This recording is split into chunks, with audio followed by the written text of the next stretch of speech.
So here we're asked to solve for the equation describing the displacement of the cart over time, x of t. If at t equals 0 seconds, the displacement of the cart is equal to 0.2 meters, and at t is equal to 1 second, the displacement of the cart is 0.1 meters. And we're given the mass, the damper constant, and the spring constant. Alright, so the first step here is going to be drawing a free body diagram and summing forces to equal the mass times acceleration. This should give us a differential equation which we can solve to then get x of t on its own. So let's start off by drawing ourselves the free body diagram. So it's going to be of the cart here. So we'll isolate it from everything else and draw the forces which are acting on it. So we know that this has a mass, which means that we're going to have a weight force acting down through the center of gravity. So I'll call that mg.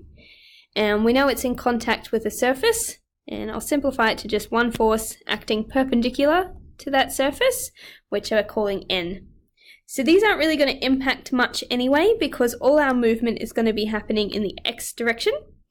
So what I'm going to assume is that this mass is moving or accelerating to the right.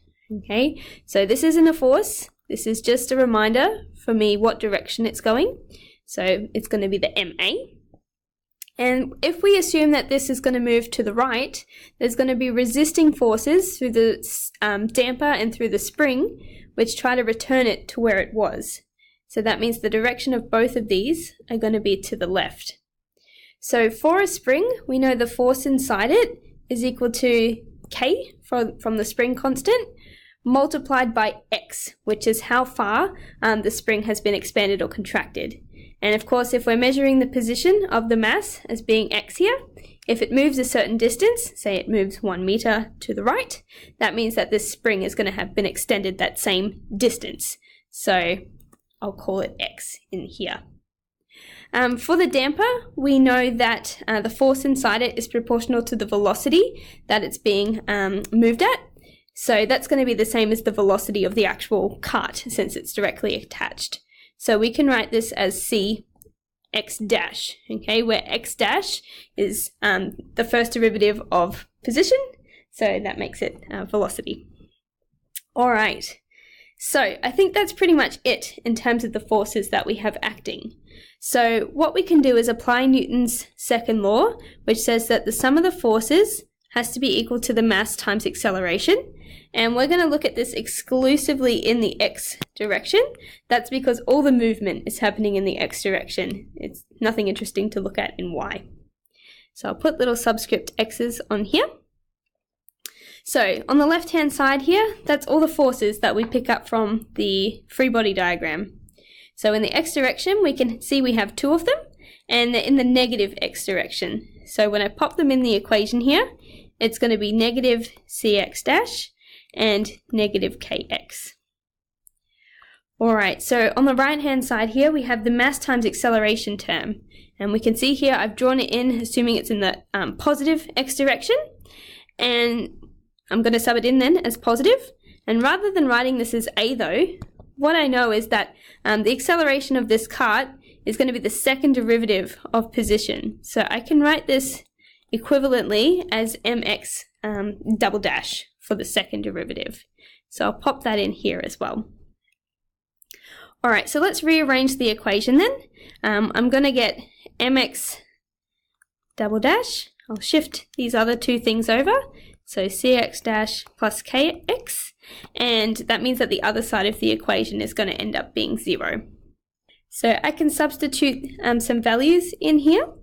So we know that mass is 2, c is 4, and k is 6. So let's pop that in.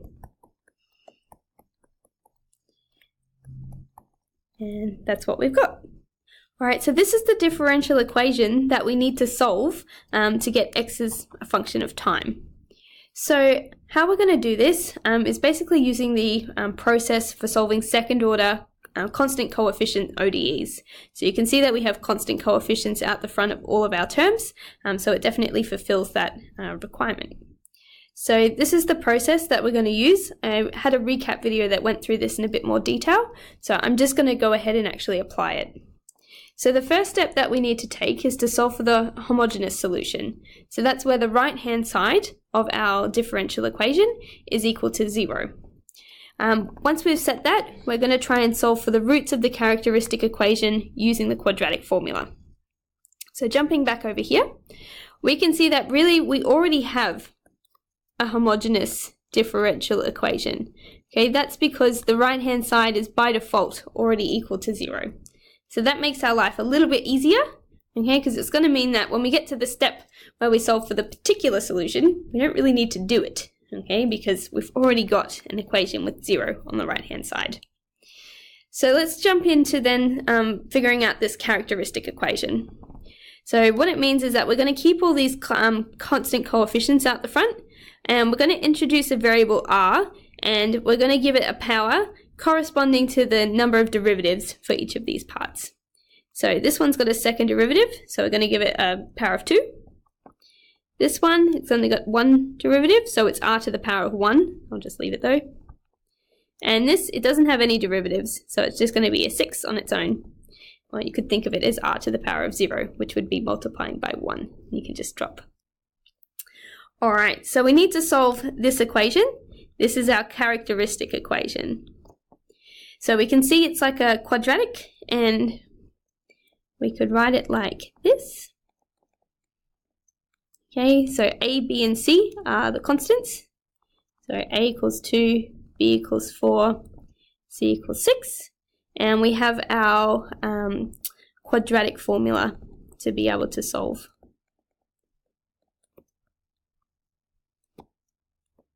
Alright, so substituting into this, we're going to get negative 4.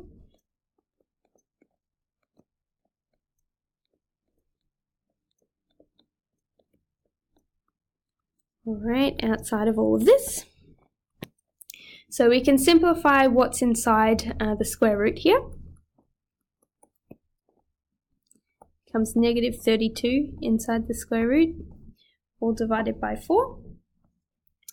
And what we can do then is split this off to be like, well, negative 4 on 4 leaves us with negative 1. Plus or minus, we can rewrite this, since we're taking the square root of a negative number, we know the square root of negative 1 is I, so we can write it as I times the square root of 32, and that's going to be all over 4.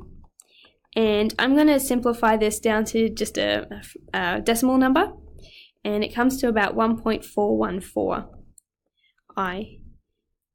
So we can see here what we've ended up with is a complex solution, alright, and it's like a complex conjugate. If we wanted to, we could write this as a plus or minus bi, alright, that's the general form of your complex conjugate. So this would mean that the a would be equal to negative 1, and the b here would be equal to this number out the front, which is the 1.414 approximately. So if we jump back up to this solution process that we were following through, what we've done is find the roots to that characteristic equation using quadratic formula, and we're up to now selecting the form of the solution based on the case. So this here is the table that we can use for that, and looking down our 3 cases, we've ended up with this one here where we have complex roots, which are in this kind of general form. So what that means is that the solution, right, y of h, or in our case, we're looking at x direction, so we could write it as x of h, it should look like this kind of equation. So I'm going to copy that down the bottom here. So x of h, since we're looking at movement in the x direction, follows this general form.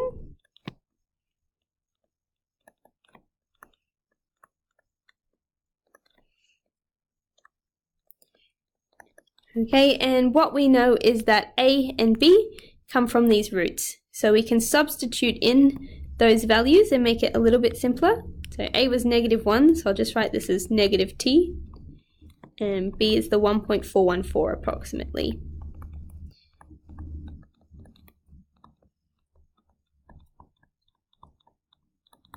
Cool. Alright, so C1 and C2, they're just constants, but at this point we're not able to solve for them straight away. So, if I jump back up to our process, what we've done is finished with this homogeneous part. So the next bit is supposed to be looking for a particular solution, and that's based on what's happening on the right-hand side of our equation. But remember, if we go back to our equation here, it was already homogeneous, which meant that the right-hand side was equal to 0. So that means that the particular solution is going to be 0 as well. Okay, it's only if we have a right-hand side that we need to bother with this. So our particular is going to be 0. So we can skip over it and move to this last bit, which is solving for the overall solution. And for that, we know that the overall solution is a combination of these other two parts. But again, in our case, this went to 0. So these are just directly equal. So now what we can do is actually apply the conditions we were given to find the constants. So we had two conditions that were given to us. One was at t equals 0, the position is 0.2 meters, and at t equals 1, the position is 0.1 meters. All right, so coming down now.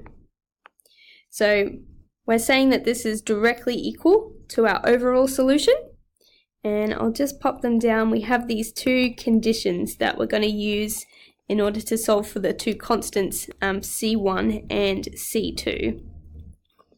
So what I might do, 0.1, is start with this first condition and substitute it into the equation. So what that means is x is being replaced with the 0.2, and anytime we see t, it's being replaced with 0.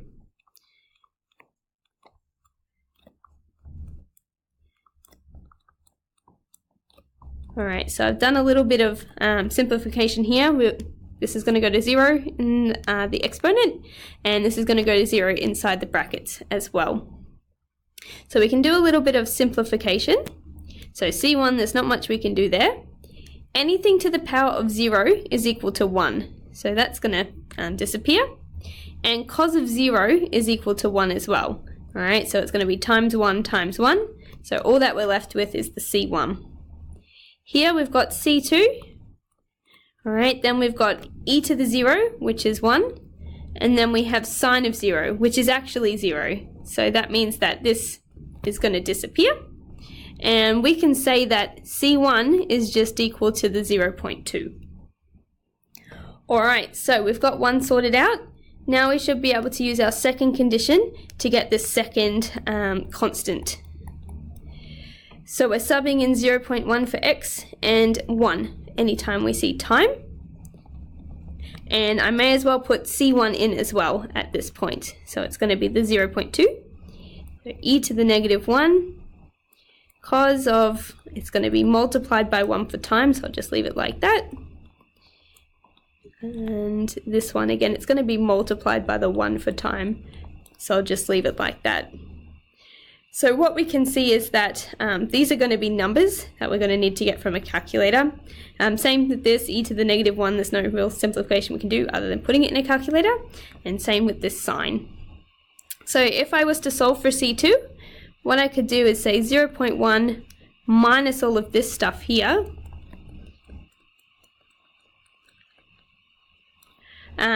is equal to this. And so C2 on its own would be all of this mess in a calculator divided by all of this mess as well. So if you do that, you end up with C2 coming out to approximately 0.244. So what that means now that we've solved for these two constants is we can go back and put them up into our general solution to the problem and make it a specific solution where we've actually solved for these two constants based on the condition. So our final answer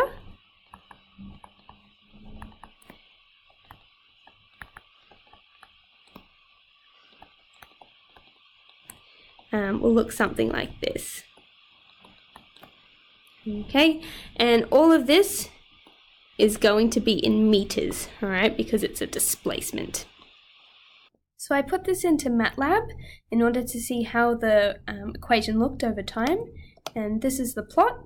What we can see is that we are meeting the initial condition at t equals 0, we're at 0.2 meters, and if I drag this down, what you can see is that at our other condition, so t is 1 second, all right, we're at the 0.1 meter mark, so it all looks good. So that's pretty much all there is for this video.